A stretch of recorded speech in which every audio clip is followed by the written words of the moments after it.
Welcome मेरे बच्चों। आज के वीडियो में हम बहुत ही इंपॉर्टेंट मैकेनिज्म सीखेंगे। इससे पहले वीडियो था इल्यूमिनेशन, आज उसका एक टाइप हम सीखेंगे जिसको हम बोलते हैं E1 इल्यूमिनेशन और E1 मैकेनिज्म। मैं न्यूमेरिकल से समझाऊंगा directly. I will teach you through a numerical. You can see this is alkyl halide, a 2 degree alkyl halide.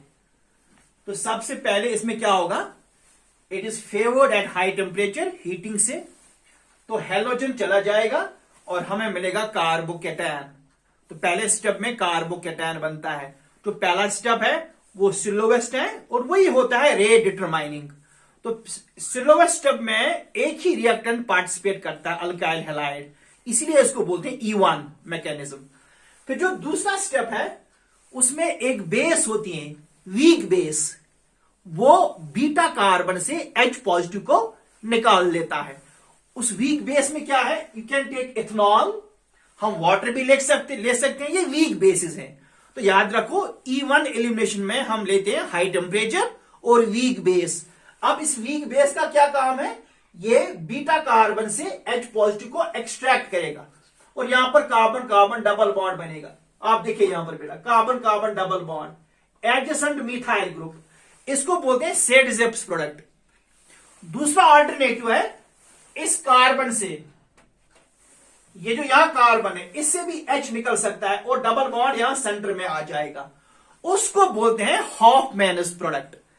लेकिन यहां पर ये जो मेजर प्रोडक्ट है दैट इज मोर सबस्टिट्यूटेड, जहां पर डबल बॉन्ड डायरेक्टली अटैच होता है मिथाइल ग्रुप के साथ। ये हमने सीखा है। तो आप याद रखो E1 एलिमिनेशन क्या है, उसमें पहले कार्बोकैटायन बनता है, हैलोजन चला जाता है, सिंगल स्टेप रिएक्शन। और ये आप याद रखिए it is favoured with weak basis and high temperature, याद रखिएगा। मैंने आपको एक और एग्जांपल से समझाना है। आप देखिए इस अल्काइल हैलाइड को 2 ब्रोमो 2 मिथाइल ब्यूटेन, इसमें भी ब्रोमीन पहले निकलेगा, स्लो स्टेप है, कार्बोकैटायन बनेगा, उसको बोलते हैं हम 2 डिग्री कार्बोकैटायन। लेकिन यहां पर आप एक और चीज सीखेंगे जिसको हम बोलते हैं ऑर्गेनिक केमिस्ट्री में रीअरेंजमेंट ऑफ कार्बोकैटायंस। प्रोडक्ट बनने से पहले, डी प्रोटोनेशन से पहले, लॉस ऑफ प्रोटॉन से पहले कार्बोकैटायन रीअरेंज हो जाता है from less stable to more stable.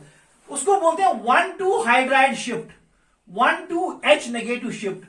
ये जो H है ये माइग्रेट करता है from this carbon to this carbon, so that we get a more stable carbocation, tertiary carbocation.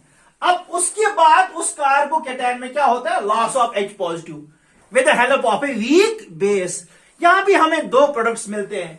देखो अगर यहां से H निकलेगा, यहां सेंटर में आएगा डबल बॉन्ड, ये बनेगा एक alkene, major product according to Saytzeff's rule, क्योंकि carbon carbon double bond it is attached to more number of methyl groups.